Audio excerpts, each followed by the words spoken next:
Welcome back. So we will have highlights of the show, our best moments from the show, at the next break. So we're going to wait for that. Why is the BG on the ground there like that? That place, that's dirty. That's disrespectful. Disrespectful. All right. We got BG, we got Lewis, we got Trevor, we got me. And Trevor's unveiling his top 10 moments of his first school year in Kern County. Not anniversary yet, but happy first year, Trevor. Yeah. Anniversary will be in late July. Thanks. And we did your can we recap 10 through 5 real quick? Are we able to do that? No, let's not do that. Okay. There we go. Oh, hey. All right. No, number 10, seeing the overall level I'll let you do it. competition. Yeah, go ahead. Number 9, competitive equity, keeping McFarland out in this big year for them. Liberty being beaten BHS twice in football. Liberty senior Morgan Hell capping off a prep career. Into a stellar prep career for Task Caitlin Emberson. Number 5 was Independence Girls winning the D2 section title. Number 4, Ridgeview heading down to Redlands to play REV or Rev as they like to call it. And number 3, here's your top 3. South's community rallying around the boys soccer team. Absolutely fantastic. It was really neat to see that. They, they packed the stands. It was a late night game in the section finals. It felt like, I don't like to say this, but it felt like a football game with the fans. It felt big time. It did. Yeah. It really did feel big time. It was a really cool atmosphere. Good for them. For those that don't know, head coach Brian Smith was out with an illness for most of the season. He came back the week before this game and, helped them. His assistant coaches did a great job. The players all kind of rallied around together. And South, another team, just like the Independence girls basketball team, here's a team that I'm going to be looking for in 2015 because they were so young. I mean, you look at those stands. I mean, those were packed stands. A lot of emotion, I left half an hour after the game, and I looked down, and I was like, wow, there's still 200 people down on the field celebrating this win. And it's so cool to see, the non-core sports, so to speak, not a football, basketball, a school community embrace a sport that they know. I mean, these guys are terrific athletes, too. They work as hard as anybody else playing a sport, and they were rewarded for it, and everybody was there to see it. So BG that's number 3. like coffee. What is number 2, BG? Number 2 for BG is Chavez's big season in football, boys basketball, and baseball. Ooh, look at that Obviously. Delano making an appearance at number 2. Well, when you look at football program, they win 10 games this season. I mean, this is a small. This is the second newest school in Delano out of the 3. Kennedy being the newest, obviously. Right, Delano High has been around forever, but Yeah. Chavez, only for about Boys 12 basketball years. team came around, won over 20 games this season, and then capped off with the baseball team winning the D5 section title, and you were at that game. I mean, a cool moment for these guys. This is a great moment. Scott Neal is a great coach. He had the big 3, and Mario Lopez, David Gill, and Will Ruiz. 3 seniors that have been playing together since they were 7, 8, 9 years old. Yeah, it's funny how sports work sometimes because stories seem corny and everything, but sports just works out that way. That here's Chavez having the greatest athletic year in its history, and they haven't won a championship in anything, and you're sort of like, well, can you call it great if that happened? And then right at the end of the year, here comes the baseball team. Boom, they get the championship. When you look at Caleb Garza was, actually one jump away. He's a high jumper for them from being a state medalist because he cleared it, but he cleared. He had more misses, yeah. He had more misses, exactly. So it didn't make the state finals, yeah. So there was great another one. season for Chavez as a whole for, especially in boys sports this year, especially in the big 3 that you call football, basketball, and baseball. Okay, so that is 10 through 2. Trevor's number 1 moment of the 2014-15 school year is... Is there any question that this isn't? Just last Saturday. I know. I mean, here's Isaac Trevino, a guy who kind of bursted on the scene last year as a junior, running 154, 155. His head coach is a former 800 state champion in Vondre Armour when he was a junior at BHS back in '93. Another one of those stories where you're like, no, Hollywood would reject that script. But but really here happened. it is. Vondre's first season, his best protege right here in Isaac Trevino, who was actually signed, sealed, and delivered to Alabama, which is an absolutely fantastic track and field program.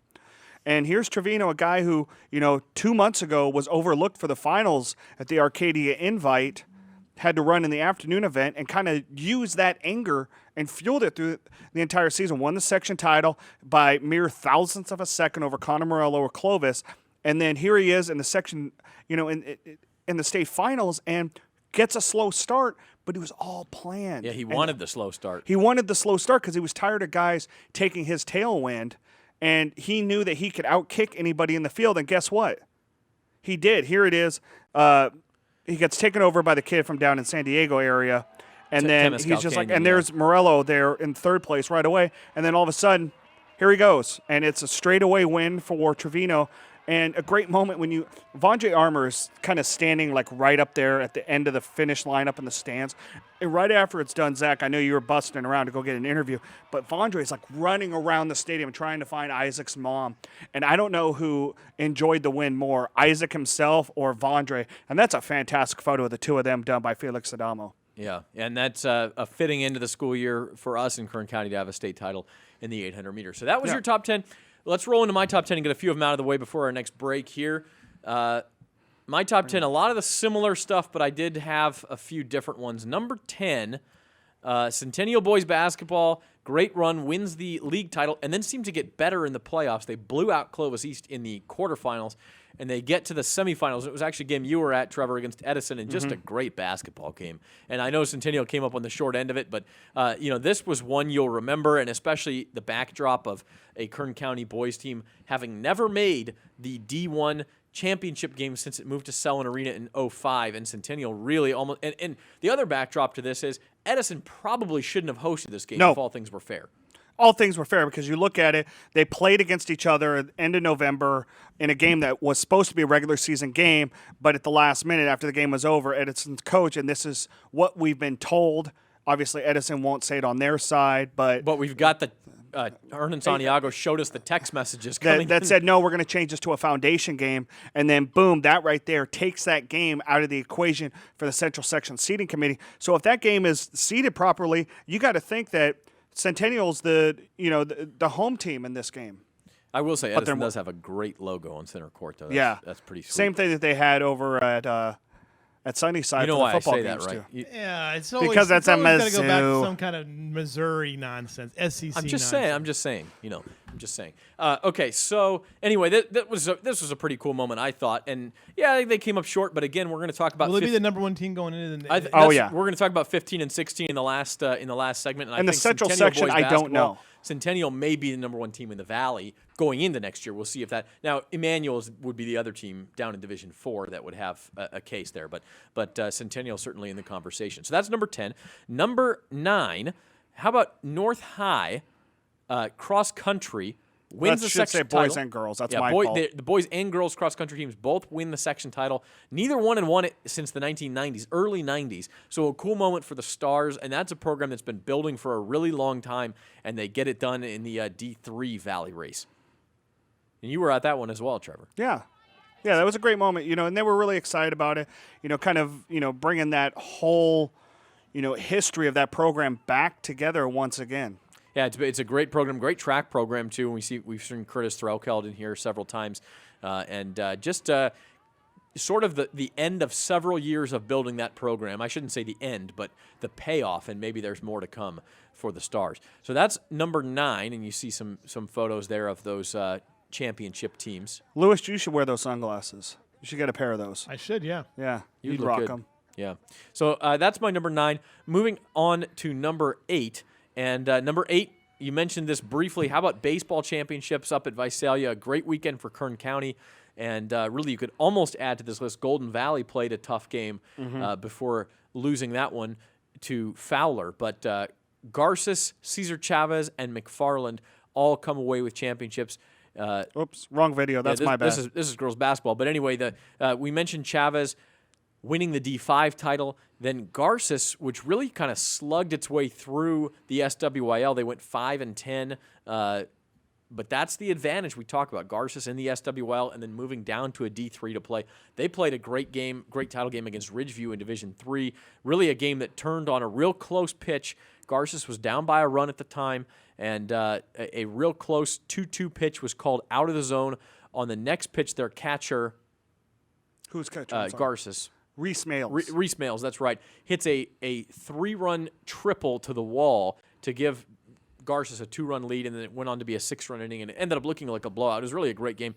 And then McFarland's been at this for a long time, too. They'd been to 4 different section baseball title games, losing them all, 3 of those losses by 1 run before they got it done. They beat Farmersville in the D6 championship game there at Rawhide Ballpark. So that was my number 8. My number 7, Garces girls, and that's the video you just saw. And really, it's not just their title hopes falling, but the whole season. I mean, they were better at the beginning of the year than the end of the year. They were, 29-1 at one point? At the beginning of the year, this was one of the top 5-6 teams in the state, I think it's fair to say. And they sort of faded a little bit, but the journey that Todd Dennison, who then he resigned or retired at the end of the year, and C.J. West, their great post player, and those great guards, really took their community on a ride with a great season. Well, and you looked at it, their only one loss was at that time was to Oaks Christian, who was a top 10 ranked team, and they had beaten Windward, the team that actually ended their season in the first round of the D1 SoCal playoffs. But you know, it was fun, and you look at that team, they either had 8 or 9 players on the roster the entire season, and be able to do what they did with virtually no bench. Somebody gets in foul trouble, somebody's just having an off night. They didn't have anybody else. Absolutely. Yeah. So my number 6, we'll slip one more in before the break. My number 6 moment of the 14-15 school year, Morgan Hill. We talked about her. I think she was number 7 for you, so I did it with her 6 medals. Right. You see that? No, I didn't plan it like that. I'm gonna be honest. But Morgan Hill did win 2 more state medals again in 2 of the fastest hurdles races in state history. If you look at the times, especially that 100 hurdles, the 2 winning times, 13-17 and 13-18, were the number 2 and number 3 times in California history in the same race. And I believe she finished 4th right in the 300 hurdles, which we're about to see, and that 4th place finish was the 7th best time in the nation this year. So that race had 4 of the top 7 times in the nation. And in one event, one race, right, in exactly. the finals. She reset her, which was absolutely probably the best. Yeah, this state is really championship. amazing. Yeah, she reset her section record with a 41-47, which we're about to see here. Actually, I didn't load that up because the way I loaded it, it had the videos. So this is just the prelims of the 100 hurdles. See, this is Morgan Hill in a nutshell.